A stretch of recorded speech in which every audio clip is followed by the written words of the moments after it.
So I wanted to kind of add some more context to some of the things I've talked about.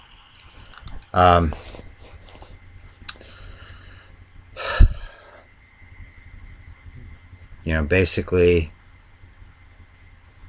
fighting with a very nasty person for years.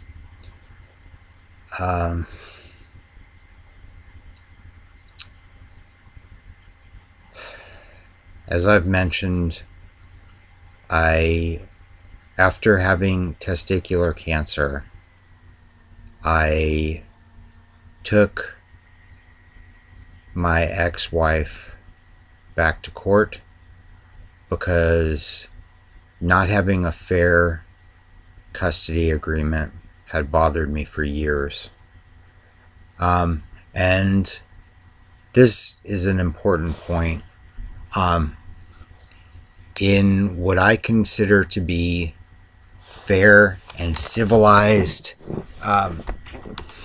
states and countries, mothers and fathers have equal rights. They have equal rights to their kids if they get a divorce.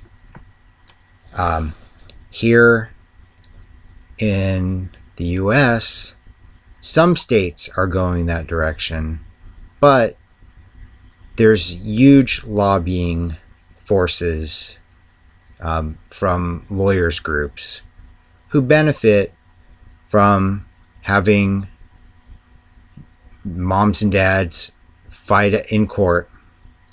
So they lobby against equal rights because they make money from people's misery.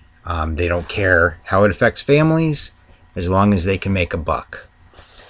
And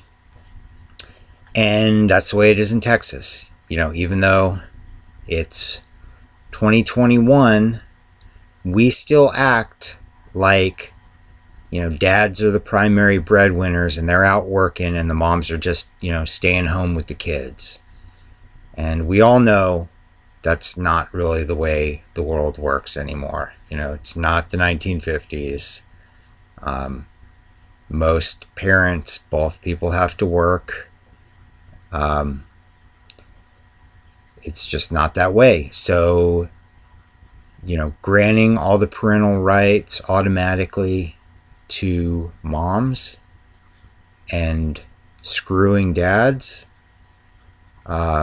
is just, it's not fair, and it's not the way to go, and it's not reflective of modern day society. But we have plenty of women who are still happy to have all the advantages. We have some women who are cool, who I have friends who have an equal split with their kids. They have equal time.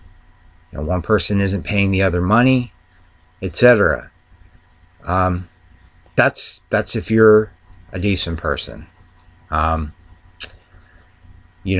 then there are people that want every advantage, whether it's all the time and all the money.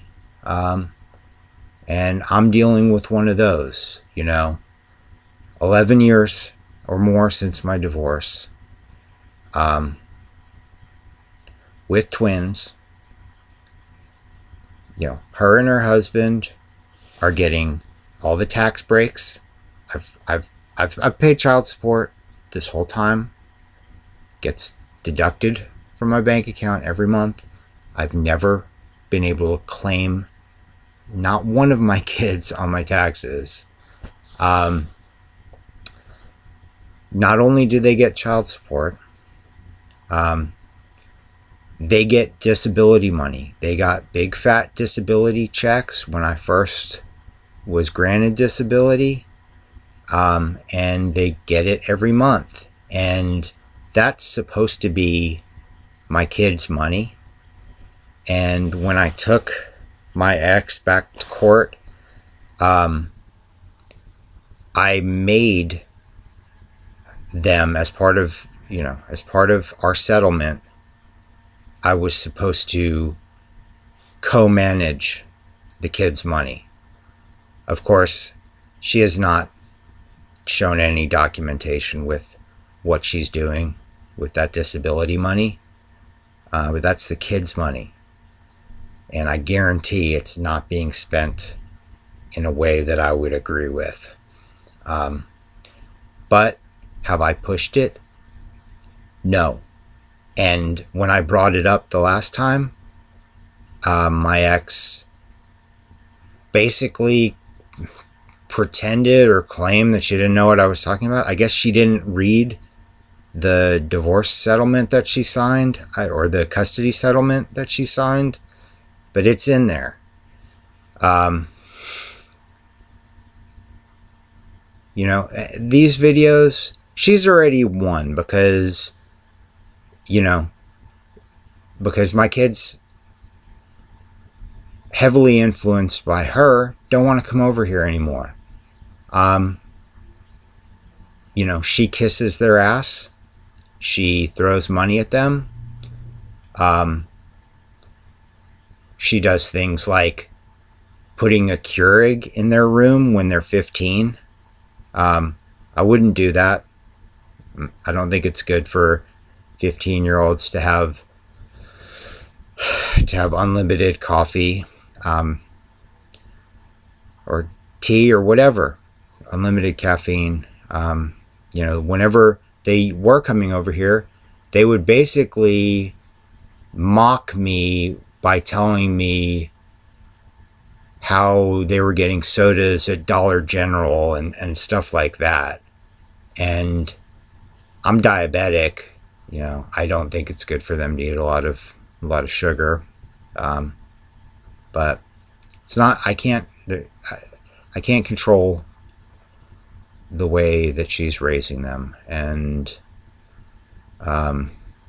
that's why I don't watch or look at any of her social media, or really theirs, because it's just too painful.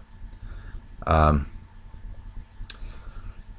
other thing that I kind of touched on is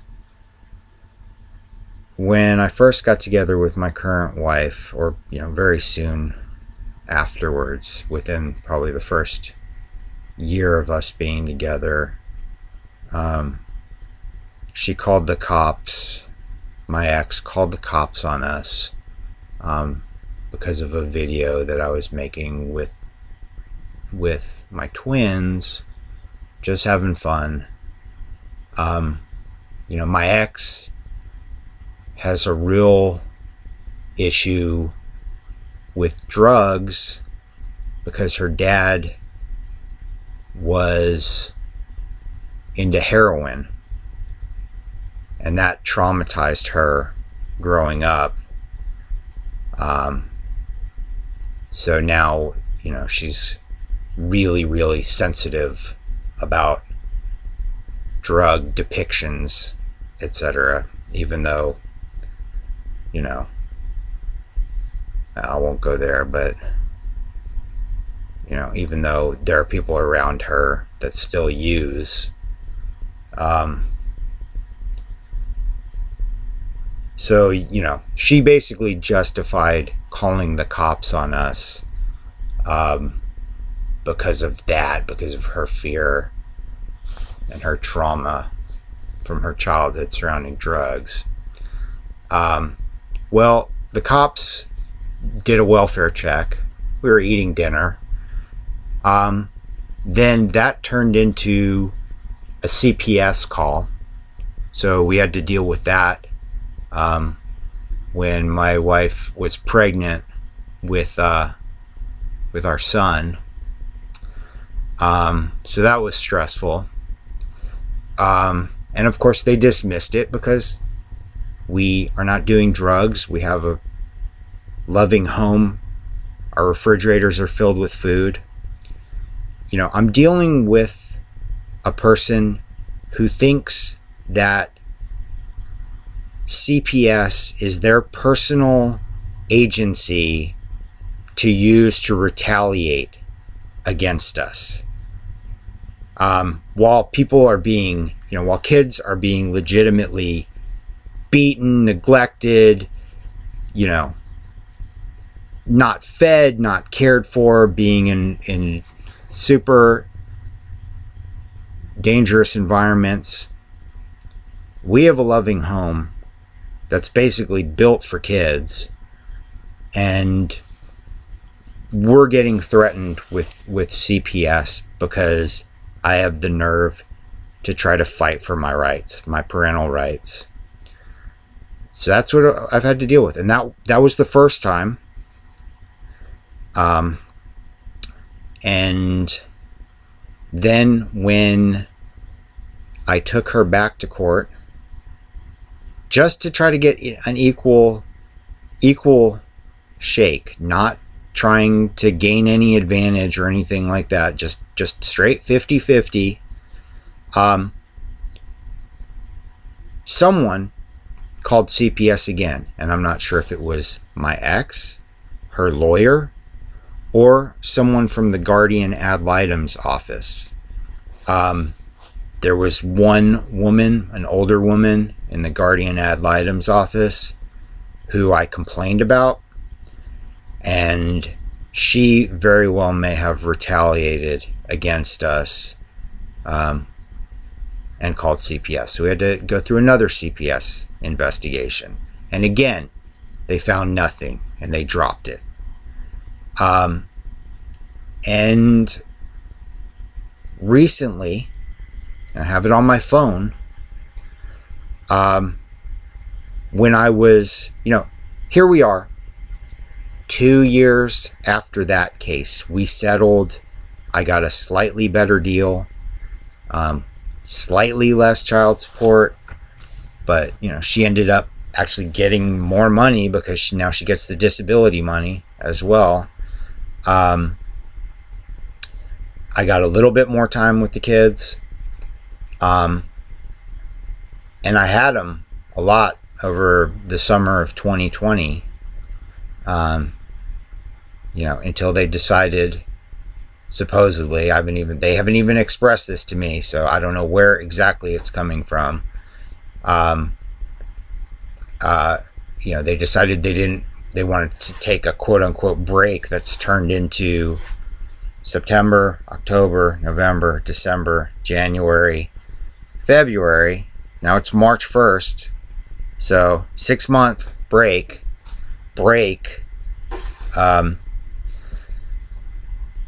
When I threatened to go to the sheriff or go to the whatever agency can possibly help me out, she threatened to file an emergency order with a judge,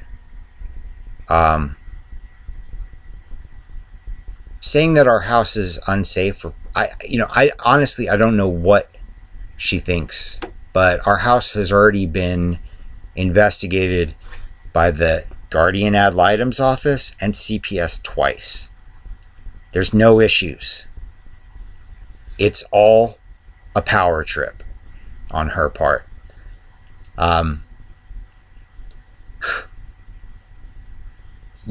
She said I never did anything for the boys as far as like making their room nice. They have an IKEA bunk bed with twin mattresses. I had recently basically renovated their whole room. New shelves, TV, surround sound stereo system, yada, yada, yada. So that's what I have to deal with. Anytime I try to stand up for myself are these threats. And I have a family. I have another kid. I'm not going to subject them to these frivolous, retaliatory attacks. Especially when my other sons don't even want to be here. Mainly, a a big part of it, I think, is fear of upsetting their mom. And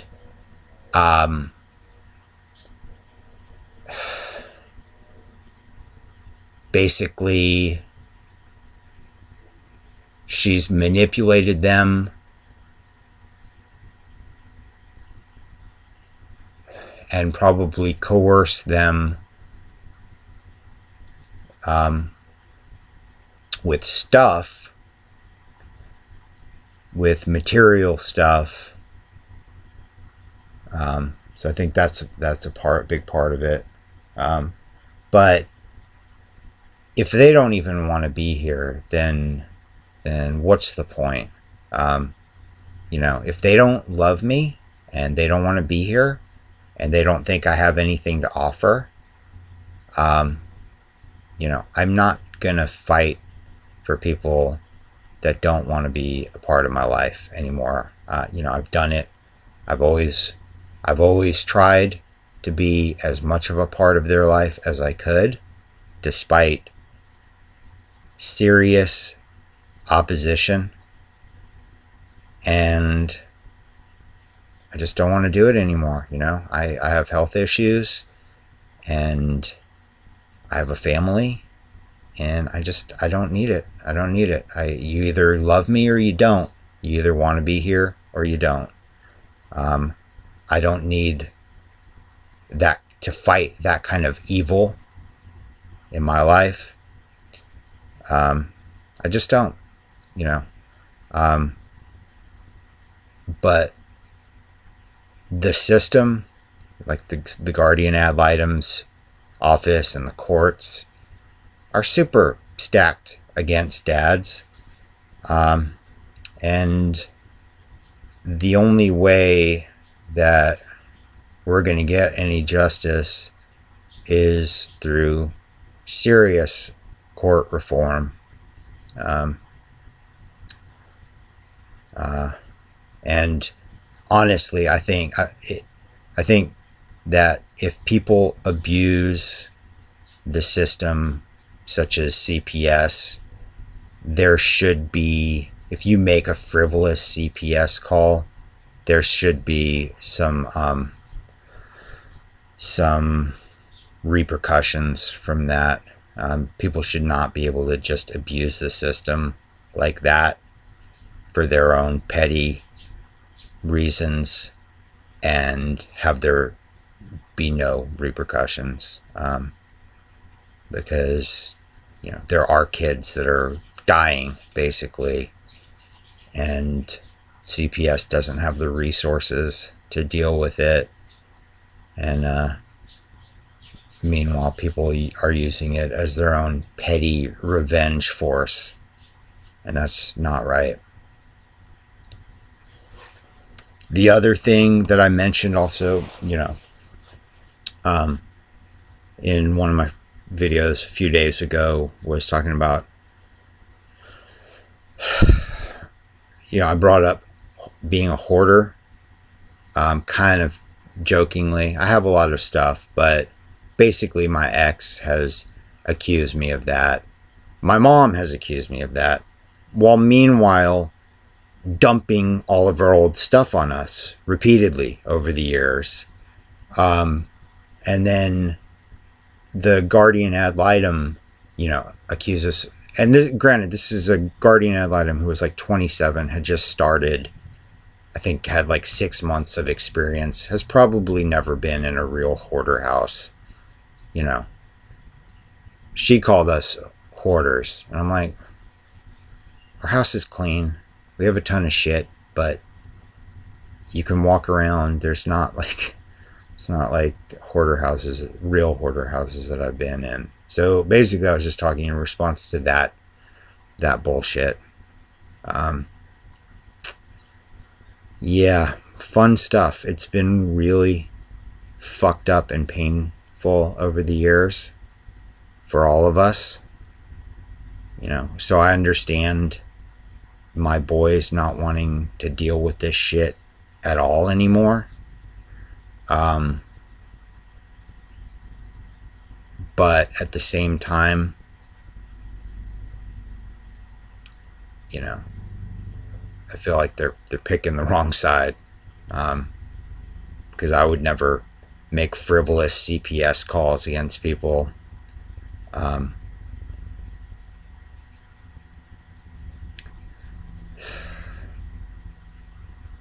But at this point, if people fuck with me, I'm gonna fuck with them back.